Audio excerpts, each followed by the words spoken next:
Ils ont ri de mon manteau, un vieux manteau en laine marine avec des manches un peu usées et un bouton manquant. Ils ont ri parce qu'ils pensaient que cela leur disait tout ce qu'ils avaient besoin de savoir sur moi. Pauvre invisible insignifiante. Mais ce qu'ils ignoraient, c'est que la femme à l'intérieur de ce manteau avait autrefois bâti un empire à partir de rien. Et ce soir-là, alors que je me tenais sous ce lustre étincelant, leur rire ne m'a pas brisé. Il m'a rappelé qui j'étais vraiment. C'est à ce moment-là que j'ai su que je devais reprendre le contrôle de ce que j'avais perdu, le respect. Je m'appelle Hélène Lambert. Et si on vous a déjà sous-estimé à cause de votre apparence, alors vous comprendrez mon histoire. Avant de commencer, dites-moi, d'où m'écoutez-vous? J'aime toujours savoir où mes histoires voyagent, parce que la douleur et la fierté ont le même son dans tous les coins du monde. Maintenant, laissez-moi vous ramener en arrière. Avant l'humiliation, avant la berline avec chauffeur, avant que le titre de Madame la Présidente ne signifie quoi que ce soit pour les gens qui se moquaient de moi. J'ai grandi dans un petit village de la Creuse, dans une maison à 2 chambres que mon père avait construite de ses propres mains. Ma mère vendait des tartes à la kermesse de l'école et mon père réparait des voitures dans notre allée en terre battue. Nous n'avions pas grand-chose, mais j'ai appris très tôt que la dignité ne vient pas de l'argent. Elle vient du travail, fait honnêtement et d'un nom gardé propre. À 17 ans, j'ai quitté la maison avec une seule valise l'équivalent de 50 € en poche et un carnet rempli de rêves. Je travaillais comme femme de chambre dans un hôtel le jour et je prenais des cours de comptabilité le soir. L'odeur de l'encaustique et de l'eau de Javel est devenue une partie de moi. Chaque surface que je frottais, je me le murmurais. Un jour, je posséderai un endroit comme celui-ci. Des années plus tard, après le décès de mon mari Charles, j'ai déversé chaque once de mon chagrin dans le travail. J'ai lancé une société de gestion immobilière depuis la table de ma cuisine. Immobilier Lambert. Pas d'investisseur prestigieux, pas de raccourci, juste un téléphone de la détermination et le souvenir de chaque porte qui s'était refermée devant moi. L'entreprise a grandi lentement. J'ai embauché d'autres femmes comme moi, des veuves, des mères célibataires, des femmes que les gens ignoraient. Nous sommes devenus une petite famille. Et bientôt, ce rêve de table de cuisine est devenu Immobilier Lambert, l'une des sociétés les plus respectées de la région. Mais pendant que je bâtissais cette entreprise, j'essayais de construire quelque chose d'encore plus précieux. Mon fils, Michel. Il était ma fierté, ma raison de continuer à respirer quand les nuits semblaient interminables. Je voulais qu'il ait ce que je n'avais jamais eu, l'aisance, le confort, le sentiment d'appartenir. Peut-être qu'en lui donnant tout, je lui ai appris à oublier d'où nous venions. Quand j'ai finalement pris ma retraite, je pensais que la paix suivrait. J'ai acheté un petit pavillon modeste en périphérie de la ville, des roses dans le jardin, une balancelle sur la terrasse, le silence à l'intérieur. Mais le silence est un son solitaire quand on a passé sa vie à construire du bruit. Et puis Michel a rencontré Vanessa.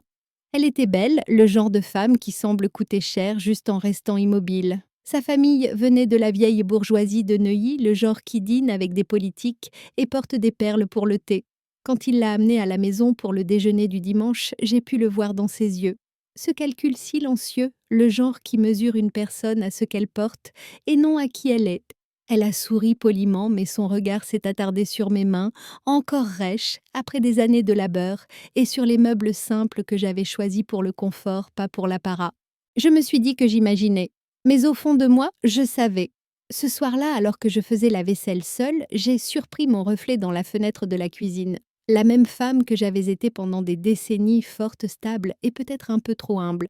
Je ne savais pas alors que l'humilité serait bientôt prise pour de la faiblesse et que ce malentendu me briserait le cœur avant de me libérer. La première fois que Vanessa a vraiment révélé qui elle était, ce n'était pas par ses mots, c'était par son silence. Un silence qui dégoulinait de jugement. Un silence qui me donnait l'impression d'être la tapisserie dans ma propre maison. C'était un samedi après-midi chaud, Michel avait appelé plus tôt dans la semaine et dit joyeusement « Maman Vanessa veut passer, elle meurt d'envie de voir la maison où j'ai grandi. » Bap! Si, j'ai souri à cette pensée. C'était peut-être ma chance de mieux la connaître, de lui montrer que la chaleur peut vivre même dans une maison modeste. J'ai passé la matinée à préparer son dessert préféré, ou du moins ce qu'on m'avait dit être son préféré, une tarte au citron meringué. J'ai sorti les belles assiettes du vaisselier, celles avec de minuscules fêlures le long des bords qui contenaient plus d'histoire que la vie de la plupart des gens. Quand ils sont arrivés, Vanessa est entrée la première. Ses talons claquaient sur le parquet faisant plus de bruit que son bonjour. Waouh dit-elle lentement, ses yeux balayant le salon comme un critique évaluant un tableau. Cet endroit est pittoresque.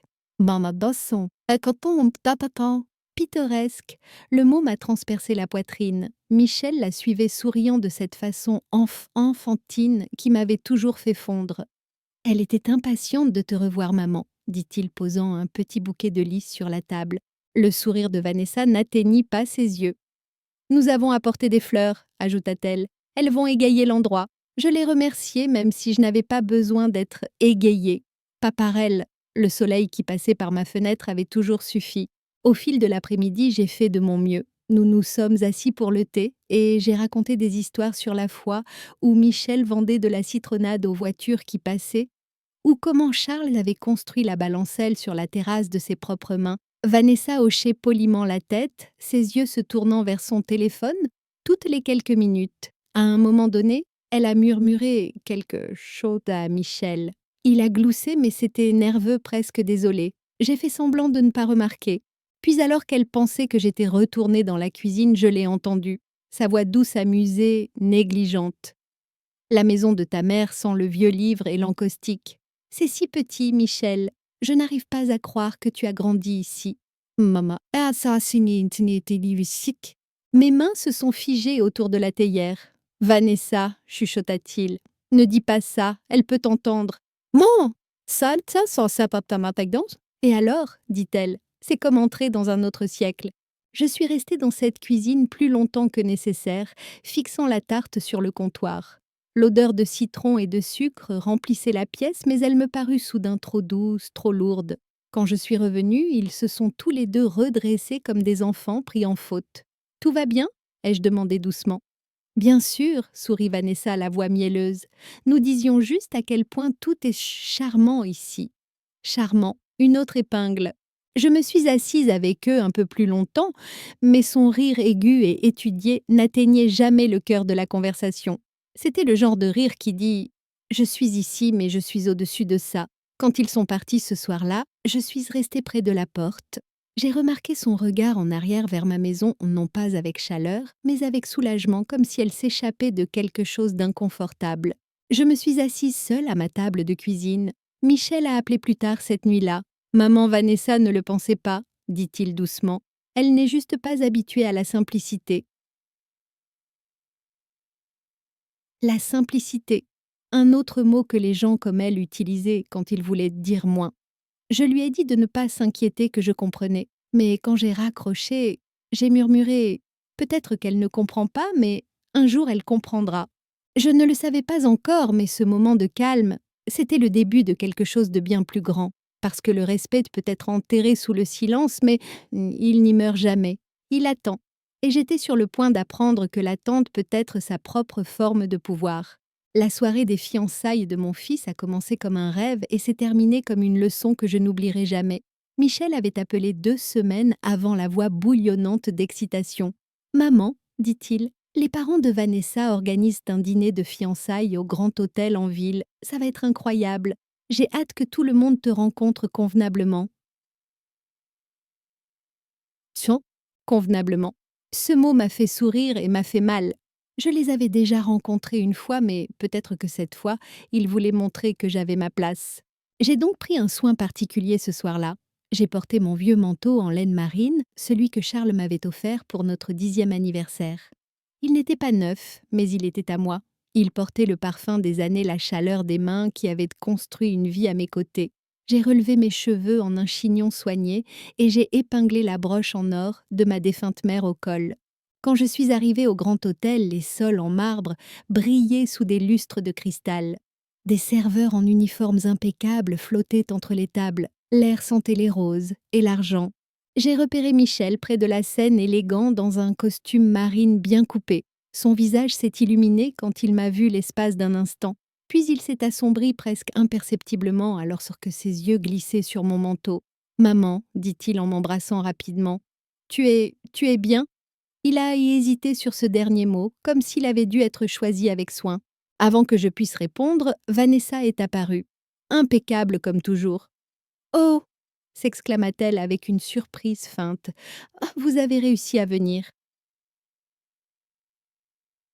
Elle se pencha pour m'embrasser la joue. Il ne fallait pas vous mettre sur votre 31, Hélène. C'est juste la famille. Juste la famille. J'ai hoché la tête. Je ne manquerai ça pour rien au monde. Au fil de la soirée, les rires suissanécoques remplissaient la salle, mais ce n'était pas le genre de rire qui vous accueille. C'était le genre qui vous encercle, vous gardant à l'extérieur. Les parents de Vanessa étaient assis à la table d'honneur. Son père grand et aux cheveux argentés a levé son verre pour un toast. À notre fille, dit-il, et à Michel qui fera bientôt partie de la famille. Il y eut des sourires et des verres qui trinquent jusqu'à ce que la mère de Vanessa se penche vers un autre invité et murmure, pas assez bas. Cette femme fait-elle partie du personnel? L'invité gloussa. Non, non, je crois que c'est sa mère. Vanessa rit légèrement puis regarda dans ma direction. Oh, ne soyez pas bête, dit-elle la voix juste assez forte pour être entendue. Ce n'est pas la famille, c'est la femme de ménage. Le rire qui suivit fut d'abord discret, une ondulation. Mais il grandit. Je l'ai senti se déplacer entre les tables comme un vent froid. Je n'ai pas bougé, je n'ai pas pleuré. Je suis simplement restée là immobile. Le visage de Michel était devenu pâle. Il ouvrit la bouche pour parler, puis la referma. Et dans ce silence, son silence, mon cœur s'est brisé d'une manière que je ne peux pas tout à fait décrire. Vanessa sourit doucement. Oh, je plaisantais bien sûr, dit-elle, son ton enrobé de sucre, mais ses yeux ne présentaient aucune excuse. J'ai posé ma serviette sur la table et je me suis levée. Merci pour l'invitation, dis-je calmement. Ce fut une soirée charmante. J'ai marché vers la sortie, chaque pas assuré, chaque souffle mesuré. L'hôtesse a essayé de m'arrêter. Madame, puis-je vous appeler un taxi? J'ai souri. Inutile, ma voiture m'attend. Dehors, l'air de la nuit était frais et pur. Le son des rires de l'intérieur s'est estompé derrière moi alors qu'une berline noire et élégante s'arrêtait au bord du trottoir. Le chauffeur sortit rapidement, ouvrant la portière. « Bonsoir, Madame la Présidente, » dit-il en s'inclinant légèrement. « Le conseil d'administration vous attend. » J'ai hoché la tête et je me suis glissée à l'intérieur, la chaleur des sièges en cuir m'enveloppant comme une armure, alors que les lumières de la ville défilaient. J'ai baissé les yeux sur mon manteau, le même manteau qui avait suscité leur rire, et j'ai souri faiblement. « Laissez-les rire, ai-je murmuré. Ils ont juste confondu la grâce avec la pauvreté. C'est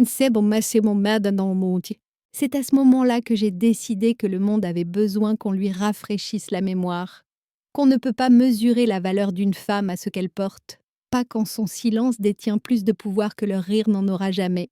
Le lendemain matin de cette nuit humiliante, je me suis assise près de la fenêtre avec une tasse de thé qui avait refroidi depuis longtemps. Le monde extérieur était doux et doré, mais à l'intérieur de moi, quelque chose avait changé. Il pensait savoir qui j'étais à cause d'un manteau. Il pensait que mon silence signifiait la honte. Mais le silence, ai-je appris, peut être le langage le plus bruyant de tous. Quand j'avais quitté Immobilier Lambert 2 ans plus tôt, j'avais dit à tout le monde que je prenais ma retraite. Ce n'était pas tout à fait vrai. Je m'étais retirée, oui, mais seulement de la lumière, pas du trône. Je possédais toujours 60% de l'entreprise, j'approuvais toujours chaque projet majeur et siégeais toujours en tant que présidente d'honneur du conseil d'administration. Les gens supposaient que l'âge m'avait ralenti. Ce n'était pas le cas. Il m'avait seulement appris à me mouvoir différemment, silencieusement, délibérément et avec intention. Ce lundi matin, mon assistante Nathalie est arrivée à l'heure. Elle a la quarantaine, le regard vif, loyal, l'une des femmes que j'avais embauchées des décennies auparavant. Elle portait un dossier. « Madame, dit-elle, j'ai entendu ce qui s'est passé hier soir. » J'ai haussé un sourcil. Les nouvelles voyagent vite. Sanan, l'expression de Nathalie s'est durcie. Ils vous ont manqué de respect en public. Les mêmes personnes qui mendiaient vos investissements l'année dernière. J'ai souri faiblement. C'est le problème avec les masques, Nathalie. Ils finissent toujours par glisser. Elle hésita puis demanda « Qu'allez-vous faire ?» J'ai regardé par la fenêtre. Rien, pour l'instant. Laisse-les croire que je ne suis que la femme de ménage. Nathalie sourit. Vous avez à nouveau ce regard, celui que vous avez avant quelque chose d'important. Das ist un moment, mais c'est ma das. Au cours des semaines suivantes, je me suis plongée dans le travail. La plupart de mon équipe ne savait même pas l'insulte que j'avais subie. Je voulais que ma revanche, si on peut l'appeler ainsi, n'arrive pas comme une explosion, mais comme une révélation. C'est ainsi qu'on donne une leçon à l'arrogance. Pas en criant, mais en laissant la vérité entrer silencieusement et prendre place. Pendant ce temps, les rumeurs à mon sujet, Vanessa avait été occupée, elle gloussait. La mère de Michel a eu du succès, oui, mais au siècle dernier. Oh, c'est triste, vraiment. Elle s'accroche à sa petite entreprise comme si c'était encore quelque chose. Ah, j'ai simplement hoché la tête. Laissez-la parler, ai-je dit. Chaque mensonge qu'elle raconte ne fait que préparer le terrain pour une vérité plus éclatante. Une semaine plus tard, j'ai reçu une invitation, le gala de charité de la Fondation Lambert, honorant les futurs philanthropes. Mon nom n'était mentionné nulle part sur le carton, ni celui de mon entreprise. J'ai ri en le voyant. Au lieu de répondre, j'ai passé un appel discret aux organisateurs de l'événement que je parrainais depuis plus d'une décennie. À la fin de la journée, ils avaient confirmé que mon entreprise était en fait le principal mécène de l'événement. Vanessa l'ignorait tout simplement. Ce soir-là, j'ai chuchoté dans la nuit, « On ne peut pas acheter la classe Vanessa, mais je peux me permettre de te montrer à quoi elle ressemble. » Et donc j'ai planifié. Je n'allais pas chercher la vengeance. J'allais enseigner le souvenir rappelé à mon fils qui était vraiment sa mère et rappeler à Vanessa que chaque empire qu'elle envie a été bâti par des mains qui ont nettoyé des sols.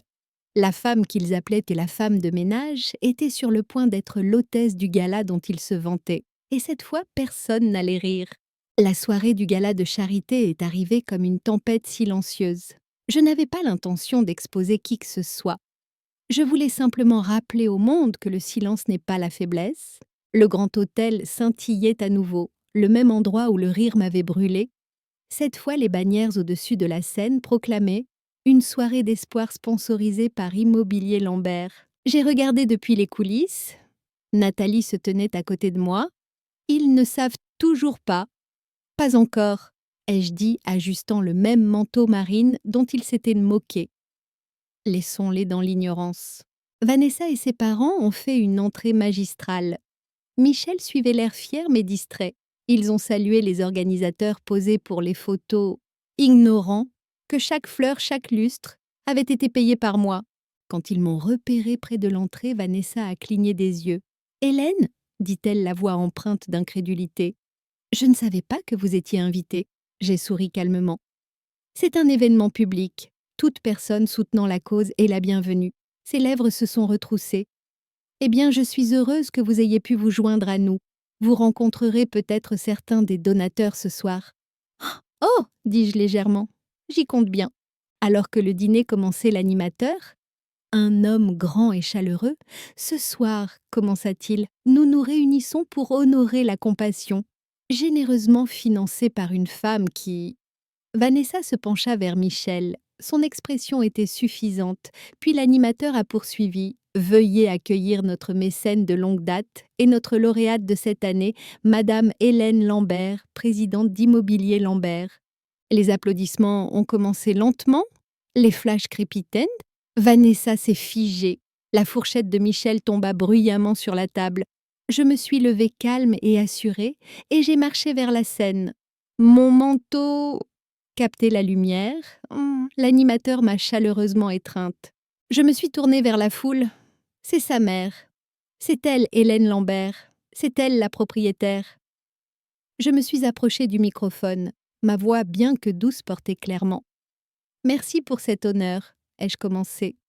Quand j'ai démarré mon entreprise, je nettoyais des bureaux le jour et je signais des contrats la nuit. J'ai appris que la vie a une drôle de façon de tester ce que nous prétendons croire, surtout quand il s'agit de respect. J'ai fait une pause. Il est facile d'être bon avec quelqu'un qui a l'air d'appartenir au décor. Il faut du caractère pour être bon quand on pense qu'il n'est rien. Le visage de Vanessa était pâle. Ses parents regardaient fixement. On m'a prise pour beaucoup de choses dans ma vie. Une secrétaire, une femme de ménage, une personne insignifiante. Et je ne les ai jamais corrigées. parce que la puissance n'a pas besoin de se présenter. Il y eut un silence, puis vinrent les applaudissements, réels pas polis, authentiques. Quand je suis descendue de scène, Vanessa a essayé de capter mon regard. J'ai croisé son regard juste assez longtemps. Michel s'approcha lentement, ses yeux remplis d'un mélange de honte et de fierté. « Maman, pourquoi tu ne m'as rien dit ?» J'ai souri faiblement. « Parce que tu avais cessé de demander qui j'étais. » Il baissa les yeux. « Je suis tellement désolée. »« Ne le sois pas, » dis-je doucement. « Apprends. » Plus tard cette nuit-là, Vanessa se tenait à l'écart seule. Pour la première fois, elle avait l'air petite. Et pour la première fois, je ne me sentais pas invisible. C'était le tournant, non pas parce que je les avais humiliés, mais parce que je m'étais rappelé quelque chose. On n'a pas besoin de crier pour être entendu. Il suffit de se tenir droit dans le silence. La nuit après le gala, mon téléphone n'arrêtait pas de vibrer. Mais le message que j'attendais n'est jamais venu. Michel n'a pas appelé. Il s'est finalement présenté le lendemain après-midi. J'étais dans le jardin. « Maman », dit-il doucement, je me suis retournée. Ses yeux étaient rougis.